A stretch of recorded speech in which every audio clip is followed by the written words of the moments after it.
los fundamentos económicos. Yo creo que lo que se llama la Constitución económica, aquí hay cambios importantes.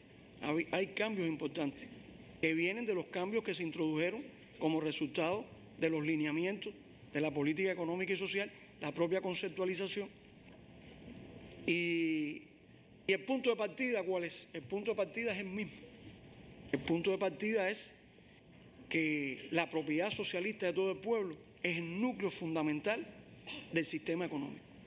Y además, la dirección planificada y el papel del Estado en el control, la regulación de la economía. Estos son principios fundamentales que definen el sistema económico y definen a su vez el sistema político.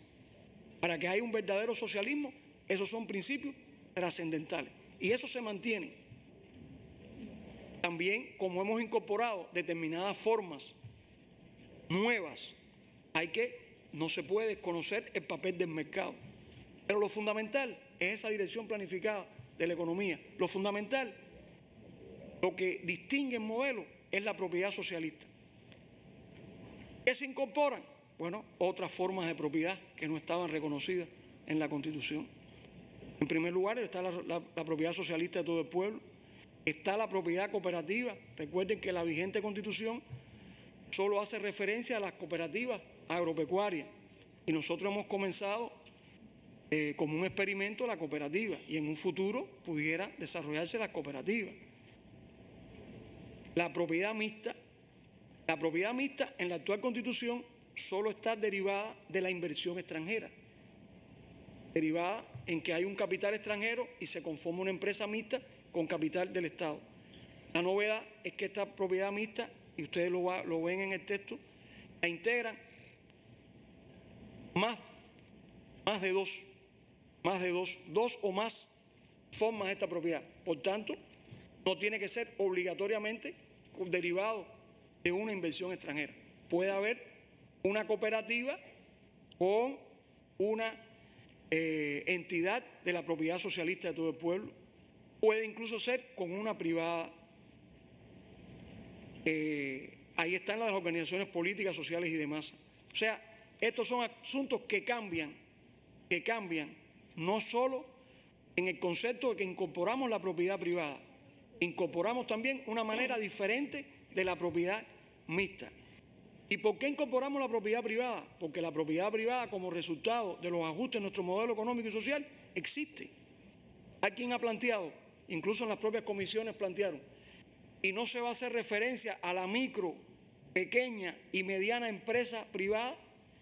Y desde la comisión nosotros hemos planteado, no tenemos que extendernos en la manera en que se va a regular la propiedad privada, porque aquí estamos hablando de los fundamentos económicos y lo que hay es un reconocimiento de la propiedad. ¿Cuál va a ser su extensión? ¿En qué marco se va a desarrollar? ¿Cuáles son los límites de esa propiedad? Eso tenemos que desarrollarlo legalmente. Pero aquí hay un reconocimiento de la propiedad privada que no es, y hay que reiterarlo, no es el trabajo por cuenta propia. Estamos hablando de contratación de mano de obra. Y de los 500.000 trabajadores que hoy tenemos por cuenta propia, llamados por cuenta propia, hay cerca de 100.000 están contratados. Y lo decíamos en la comisión, ya no es trabajo por cuenta propia, aquí hay trabajo por cuenta ajena. Y eso es propiedad privada. Y tenemos que reconocerlo con la objetividad. Como una vez explicó el general de Ejército, dejemos los eufemismos. Esto es una realidad y tenemos que asumirlo. Y tenemos que regularla. Y por tanto ese es el principio. No tenemos que extendernos en el marco de la Constitución a decir cuál es el ámbito. Cuál es el ámbito y cuál es el alcance de esa propiedad privada. La ley lo definirá, porque eso es muy variable. A lo mejor decimos es la microempresa, es la mini empresa, la mediana, etcétera. Eso, la extensión de eso, la Constitución no lo puede desde aquí definir. Ahí había una duda, bueno, ¿cuáles son otras? ¿Cuáles son otras? Bueno, hay otras formas de propiedad que no son las principales, que no definen el modelo, pero la ley tiene que reconocerla. Por ejemplo, la propiedad de las fundaciones. Hay fundaciones en el país, hay asociaciones, pero esas no son las que distinguen el modelo económico, no es lo principal dentro del modelo económico. Pasamos. Bueno, aquí también Respecto a la actual Constitución hay un cambio. En la actual Constitución hay una relatoría casuística de cada uno de los bienes que integran la propiedad socialista de todo el pueblo. Muchos de esos bienes son producto de los procesos de nacionalización que se hicieron al inicio de la revolución y otros son infraestructuras, medios de producción que se han ido creando en el desarrollo de la revolución. Nosotros desde la comisión consideramos que no había que repetir totalmente cada uno de esos bienes y lo que teníamos que definir cuáles eran aquellos que son los llamados de dominio público, que son los que tienen un carácter, ahí tienen que ver con el suelo, que tiene que ver con nuestras minas, nuestras vías de comunicación, que sí tienen un carácter absolutamente de dominio público. ¿Por qué?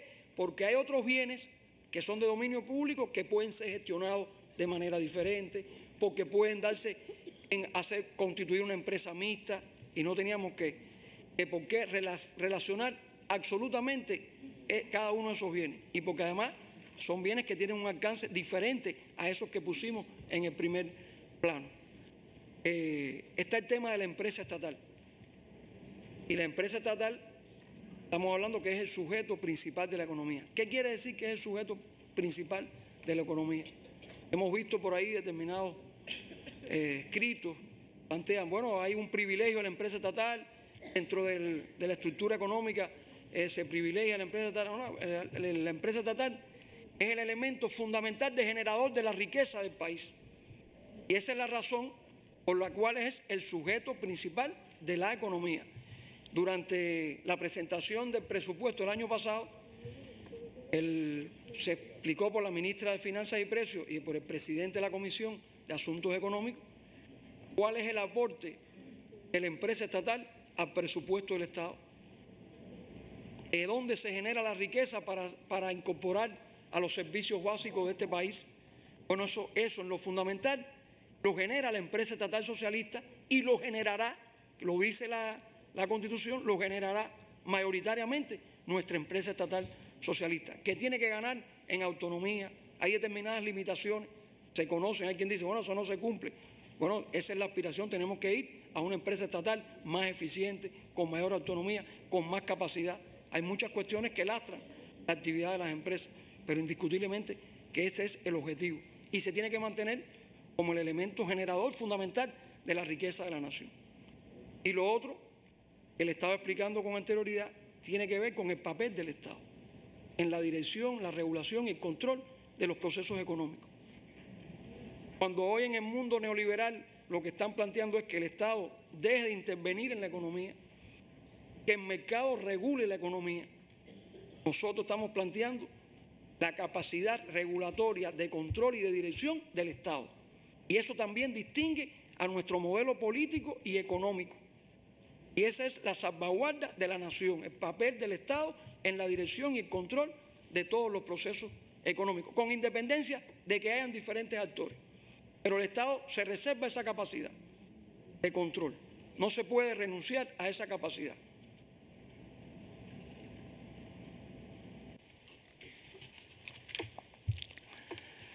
Bueno, incorporamos ahí en el proyecto la posibilidad de que bienes de la propiedad socialista de todo el pueblo, como ya ocurre hoy en la práctica, sea gestionada por sujetos no estatales. Aquí hay arrendamientos de locales que son propiedad socialista de todo el pueblo y que se gestionan diversos, no solamente los servicios, hay diversos. Y no solamente tienen que ver con la propiedad privada, porque incluso también desde una empresa mixta, etcétera, que puede gestionar bienes de la propiedad socialista. Aquí está el tema de la no concentración de la propiedad en los sujetos no estatales. Y eso lleva de la mano, y esto ha sido discutido, muy discutido en la comisión, y se ha discutido también en estos días sobre el asunto de la no concentración de la riqueza. Nosotros hemos planteado y entendemos las preocupaciones que tienen los compañeros que dicen, bueno, la concentración de la riqueza, porque además está en uno de los documentos aprobados por el Congreso del Partido, y los peligros que entraña la concentración de la riqueza, no desconocemos esas preocupaciones que son justas, son legítimas. Aquí el problema tiene que ver con cómo se incorpora a un texto constitucional esa concentración de de la riqueza. Eso es inalcanzable para una norma constitucional. Y porque además yo creo que los propios documentos del partido lo que proscribieron no es la riqueza. Y que eso también tenemos que decir. No es la riqueza. Porque la riqueza también se vincula a la prosperidad individual y colectiva de la que estamos hablando. Es la concentración. Y la concentración hay que también limitarla por vía de la propiedad. Por eso es que porque la propiedad genera la riqueza. Es verdad que a veces eso es difícil de controlar, incluso por materia impositiva. Porque bajo el principio de quien más gane, más tiene que aportar al fisco. Pero a veces quien gana mucho también aporta al fisco mucho, pero también tiene una ganancia también. Y eso va a suceder. Pero tampoco podemos limitar que determinadas personas adquieran riqueza, porque el modelo también lo implica. Y poníamos ejemplo en la comisión que un deportista nuestro hoy gane legítimamente porque está en una contratación en el exterior, gane recursos, no podemos limitarle, lo que podemos poner es el impuesto. Que un creador nuestro, como ha sucedido, gane y tenga ingresos que están por encima de lo común de nosotros, tampoco podemos limitarlo. Que un campesino motivado por su labor tenga ingresos, tampoco podemos limitarlo. Yo creo que lo que tenemos que es tratar de que esa riqueza se crezca y que pueda repartirse entre muchos. Ese es el objetivo de nuestro sistema. Pero incorporarlo como una limitación, la no concentración de la riqueza, nosotros nos parece que la Constitución no debe llegar hasta ahí. Yo creo que la manera en que estamos incorporando es la concentración de la propiedad, porque la riqueza es muy difusa. ¿Cuál es la riqueza? ¿Hasta dónde se alcanza la riqueza? Depende de las perspectivas diferentes. ¿Quién es rico o quién no es rico? Tal vez para que no tenga nada, algo elemental es una gran riqueza. Sin embargo, uno que tiene mucho, parece que no le alcanza con lo que tiene. Esas son las dicotomías que tenemos que enfrentar para el tema, que es un asunto que yo sé que hay una preocupación y que se ha expresado por los diputados. Y les reitero, es justa, es lógica que esa preocupación exista. Pero también tenemos que ver el alcance de la norma constitucional respecto a este asunto. Seguimos. La inversión extranjera. Bueno, el papel de la inversión extranjera, que está en los documentos del partido, que está en la Constitución. Y hay quien ha querido plantear que la inversión extranjera implica una desigualdad y una discriminación a los cubanos. Y lo hemos visto, que se discrimina a los cubanos porque se permite la inversión extranjera. Y lo que hay que decir es lo siguiente: no solo en un país socialista como el nuestro, en muchos países, y Cuba lo necesita para su desarrollo, se incorporan en muchas legislaciones la atracción de la inversión extranjera, porque es una necesidad. Y fíjense que ya no es un complemento, es un elemento importante del desarrollo. Y tenerlo ahí es una garantía. Tenerlo ahí es una garantía frente a los inversionistas. Que la Constitución reconozca la inversión extranjera es un elemento dinamizador, es un elemento que contribuye al desarrollo de la inversión extranjera, que hemos considerado todos. Y yo creo que en eso no hay discusión, me parece, en que la inversión extranjera es necesaria en algunos sectores imprescindibles, porque no contamos con todos los recursos, porque no tenemos toda la tecnología, porque no tenemos dominio del mercado. Y las experiencias, en algunos casos, yo creo que están ahí, palpables, son positivas también para el desarrollo, porque tenemos que hacerla bien, con control. Y eso no discrimina absolutamente a los cubanos. Incluso hemos incorporado, y hay que recordarlo, hemos incorporado ahí, entre las formas de propiedad, la propiedad privada. Y entre las fórmulas que pudiera tener una formación de una propiedad mixta, está también, la Constitución no lo limita. Depende después de una legislación, etcétera, pero la Constitución no lo limita. Que una propiedad privada pueda formar parte de una empresa mixta. Habría que verlo. Pero no podemos decir, la Constitución no establece un límite a eso. De modo tal que si en el futuro, un cubano, esos que tienen ingresos legítimos, a nosotros nos interesa que pueda invertir en determinado, La Constitución no lo limita. Y por tanto no puede decir que es discriminatoria. No lo es. No lo es. Y aquí, por supuesto, se pone el respeto al uso racional de los recursos y el respeto a la soberanía. Esos son principios que están incluso en la propia ley de la inversión extranjera. Bueno, está la regulación de la expropiación forzosa. La expropiación forzosa no es un mecanismo punitivo, no es un mecanismo confiscador.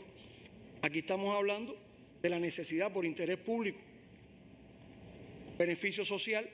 Se necesita expropiar determinado bien, afectar un determinado bien de un ciudadano que lo tiene legítimamente. Podríamos decir la tierra de un campesino y la necesidad de pasar una carretera por su predio rústico.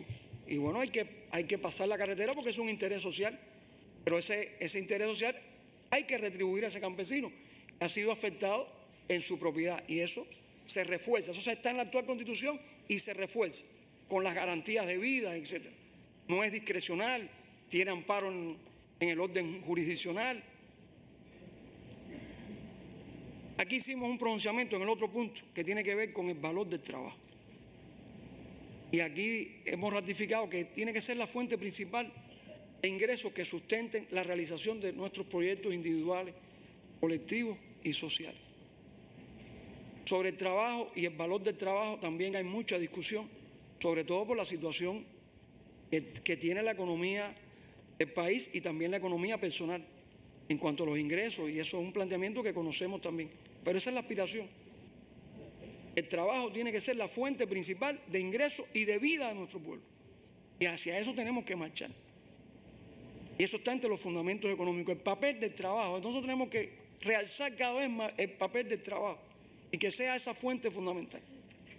Y por último, ahí está el tema de la tierra, la propiedad privada sobre la tierra, que mantiene un régimen especial desde el punto de vista de la herencia, en cuanto a la compraventa de la tierra, el papel del Estado, el justo precio, la posibilidad del Estado de adquirir con carácter preferente cualquier acto de compraventa de tierra, y también unos regímenes también de límite a esa propiedad que es fundamental también en el desarrollo del país.